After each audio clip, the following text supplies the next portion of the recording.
the hill districts of Manipur in India, a state that is embroiled in ethnic conflict since the 3rd of May 2023.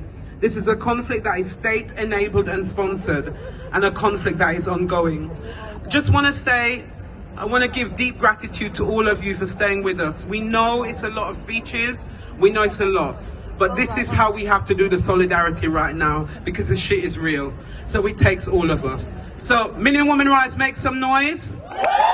Welcome Lun. Welcome Lun to the stage. Give her a sweet, joyful Million Women Rise welcome.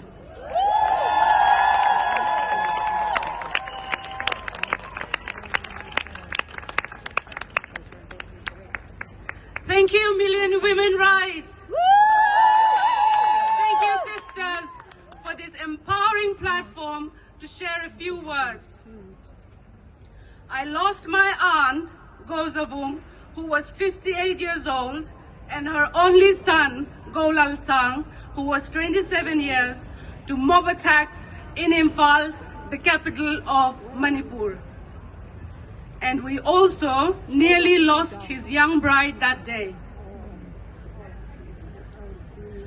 I am only one of many families who lost loved ones, homes, livelihood, schools, churches, and our ancestral villages. On May 4, 2023, 7 members of my family, including my aunt, Gozavung, her daughter, Zamngai Kim, who was 24 years, her son, Golal Sang, and his young bride, Nancy Tingtian Nyang, who was 27, were blocked and pulled out of the car by a mob of over 200. They were subjected to insults and questions about their identity and their ethnicity before the mob separated them. Golal Sang was chased, encircled, and attacked with rods, stones, and bricks.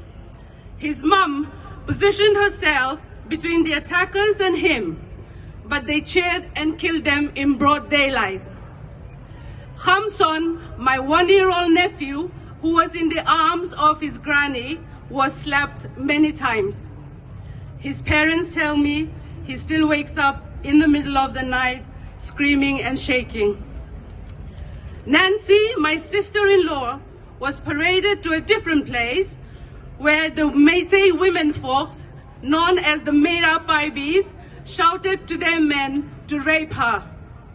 She was left to die with severe head injuries and fractured wrist and fingers. The next one.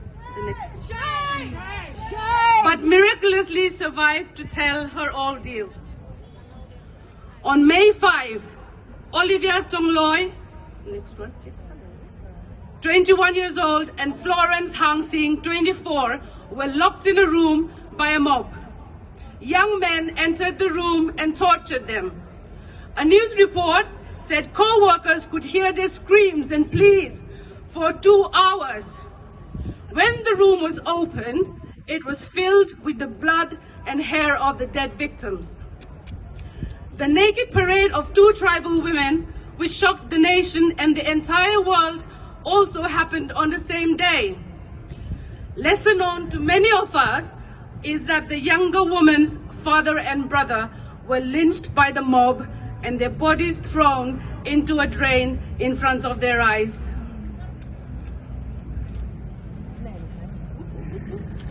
Sorry. On June 4, Meena Hang Sing and her 7-year-old son, Tonsing Hang Sing, and her friend, Lydia Laurembam, were burnt alive in an ambulance on their way to the hospital. On the early morning of June 9, Mrs. Dim Khohoi, who was 75 years old, was shot dead while she was performing her morning prayer inside her village church. On the night of November 7, 2024, Kuki-Zomi-Hmar, a 31-year-old, next one please, 31-year-old mother of 3 young children, was shot in the leg and could not escape. Her charred remains were discovered the next morning with her brain membrane next to it. Post-mortem report reveals she was tortured and allegedly raped before she was set on fire. We have no clear information about any arrest for these atrocities and so many others that I have no time to share today. I urge you, Million Women Rise, please remember Manipur. Join us as we speak out against human rights violations, especially towards our women and children. Thank you.